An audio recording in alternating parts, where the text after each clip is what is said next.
রমজান মাসে ভাজা পুরিটা কিন্তু কম বেশি আমাদের সবারই একটু বেশি খাওয়া হয়ে থাকে। আর ব্রেড ক্রাম্বসটা কিন্তু মোটামুটি সবাই আমরা একটু বেশি পরিমাণে ব্যবহার করে থাকি। আর সেটা যদি বাজার থেকে কিনে আনা হয় তাহলে কিন্তু চড়া দামে কিনে নিয়ে আসতে হয়। আসসালামু আলাইকুম এভরিওয়ান, রান্নার ক্যানভাসে নতুন আরো একটা রেসিপিতে সবাইকে ওয়েলকাম করছি। আজকে তৈরি করে দেখাবো দুইটা পদ্ধতিতে খুব সহজেই বাসায় কিভাবে দোকানের মতো পারফেক্ট ব্রেড ক্রাম্বস তৈরি করতে পারবেন, তার দুইটা রেসিপি। চলুন তাহলে কথা না বাড়িয়ে আমি কিভাবে ব্রেড ক্রাম্বসগুলো তৈরি করে নিলাম দেখে নিই। এখানে আমি একটা বড় সাইজের পাউরুটি নিয়ে নিয়েছি। আর এখান থেকে আমি অর্ধেকটা একভাবে তৈরি করব আর বাকিটা আরেকভাবে তৈরি করব। প্রথমে যেই প্রসেসে আমি তৈরি করব তার জন্য এখান থেকে আমি অর্ধেকটা পাউরুটি নিয়ে নিয়েছি। তো শুকনো তাওয়ায় আমি তাওয়াটা সর্বপ্রথম একটু গরম করে নিয়েছি। এরপর এখানে পাউরুটিগুলো দিয়ে দিয়েছি। অবশ্যই খেয়াল রাখতে হবে পাউরুটিগুলো যেন পুড়ে না যায়। উল্টিয়ে পাল্টিয়ে কিছুক্ষণ পর পর পাউরুটিগুলোকে এরকম করে শক্ত করে ছেঁকে নিতে হবে। আর এখানে কিন্তু পাউরুটিগুলো দিয়ে অন্য কোথাও যাওয়া যাবে না, দাঁড়িয়ে থাকতে কিন্তু সেঁকে নিতে হবে। তো এই তো আমার কিন্তু অর্ধেকটা পাউরুটি আমি শুকনো তাওয়াতে সেঁকে নিয়েছি। কারো যদি ওভেন থাকে সেক্ষেত্রে কিন্তু ওভেনও এরকম টোস্ট করে নিতে পারেন। আমার যেহেতু ওভেন নেই এজন্য আমার মতো কিন্তু অনেকেই ওভেন নেই, তো এই প্রসেসটা তাদের জন্য। তো আমি এখন যে টোস্ট করে নিয়েছি পাউরুটিগুলো ওগুলো হচ্ছে ব্লেন্ডারে ঝাড়ে দিয়ে দিচ্ছি। আর এখন আমি ব্লেন্ডারে ঝাড়ে দিয়ে এগুলোকে গুঁড়া করে নিব। তো আমি একটু অরেঞ্জ কালার পাউরুটি করে নিব, ওই যে বাজারে যে কিনতে পাওয়া যায় অরেঞ্জ কালার। আর এই পাউরুটি দিয়ে কিন্তু যে কোনো কিছু কোট করলে দেখতে অনেক বেশি সুন্দর লাগে, এই জন্য আমি একটু ফুড কালার দিয়ে নিয়েছি। তবে ফুড কালার ছাড়াও কিন্তু এই ব্রেড ক্রাম্বসটা আপনারা করে নিতে পারেন, কোনো সমস্যা নেই।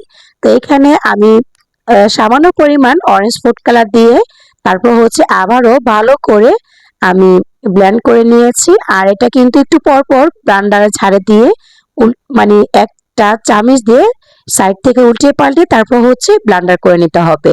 এই তো দেখেন কতটা ঝরঝরা আর মুচমুচে হয়েছে। এইভাবে যদি পাউরুটিগুলো আগে টোস্ট করে তারপর হচ্ছে ব্লেন্ডার করে নেন তাহলে কিন্তু ভাজাভাজির একটা ঝামেলা থাকে, সেটা কিন্তু আর থাকবে না। তো চলুন পরবর্তী প্রসেসে।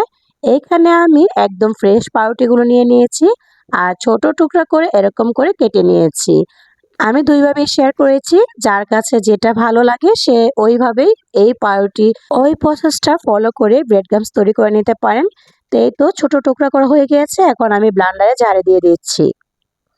এইভাবে করে আমি আবারও এগুলোকে ব্লেন্ডারে ঝাড়ে দিয়ে চামচ দিয়ে একটু পরপর উল্টিয়ে আমি এগুলোকে ঝুরঝুর করে নিয়েছি। তবে একটা ব্যাপার, এগুলো যেহেতু ফ্রেশ পাউরুটি ছিল এগুলো তো আর আমি টোস্ট করিনি, যখন এরকম মুষ্টি করব তখন কিন্তু একদম দলা পাকিয়ে যাবে।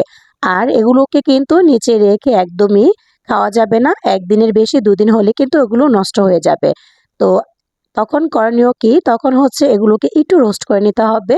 তো চুলায় আমি একটা ফ্রাই প্যান বসিয়ে দিয়েছি, এখন হচ্ছে এগুলোকে একদম চুলার আঁচ লোতে রেখে উল্টে পাল্টে অনবরত নেড়ে চেড়ে ফ্রাই করে নিতে হবে। আর যদি এরকম ফ্রাই করে নেওয়া না হয় তাহলে কিন্তু দীর্ঘদিন এই পাউরুটিগুলোকে মানে ব্রেড ক্রাম্বসগুলোকে সংগ্রহণ করে রাখতে পারবেন না। নিশ্চয়ই দেখে বুঝতে পেরেছেন আমি কিন্তু চুলার আঁচটা একদমই লোয়ে দিয়ে এগুলোকে ভেজে নিচ্ছি। তো যতক্ষণ না এই ব্রেড ক্রাম্বসের কালারগুলা একটু লালচে মানে ঝুরঝুরা হয়ে যাচ্ছে, হালকা একটু পরিবর্তন না হয়ে যাচ্ছে, সে পর্যন্ত এগুলোকে ভেজে নিতে হবে। তা আমি একটু হাতে নিয়ে দেখছিলাম যে এগুলোকে পারফেক্ট হয়েছে কিনা। তো এই পর্যায়ে এগুলো আমার কাছে মনে হয়েছে যে একদমই ভাজা হয়ে গিয়েছে, তবে খেয়াল রাখতে হবে নিচে যাতে পোড়া লেগে না যায়। তো এই তো এখন আমি একটা ডিশে নামিয়ে নিয়েছি। আর এগুলো কিন্তু যে পাত্রে থাকবে ওই পাত্রে কিন্তু রাখা যাবে না, তাহলে পাত্রের গরমে এগুলো কিন্তু একদম নিচের দিকে পড়ে যাবে। তো এই দেখুন এগুলো কিন্তু একদমই ঝুরঝুরা হয়ে গিয়েছে। তো এইভাবে করে কিন্তু 6 মাস আপনি অনায়াসেই নিচে রেখে এই ব্রেড ক্রাম্বসগুলোকে সংরক্ষণ করে নিতে পারবেন। তো আজকের রেসিপি আপনাদের কাছে কেমন লেগেছে, আশা করছি সহজ লেগেছে। যদি রেসিপি ভালো লাগে আমার ভিডিওতে লাইক দিয়ে চ্যানেলটি সাবস্ক্রাইব করার অনুরোধ জানাচ্ছি। তো আজকের মতো এখানে বিদায় নিয়ে নিচ্ছি। ভালো থাকবেন সবাই, সুস্থ থাকবেন। আল্লাহ হাফেজ, আসসালামু আলাইকুম।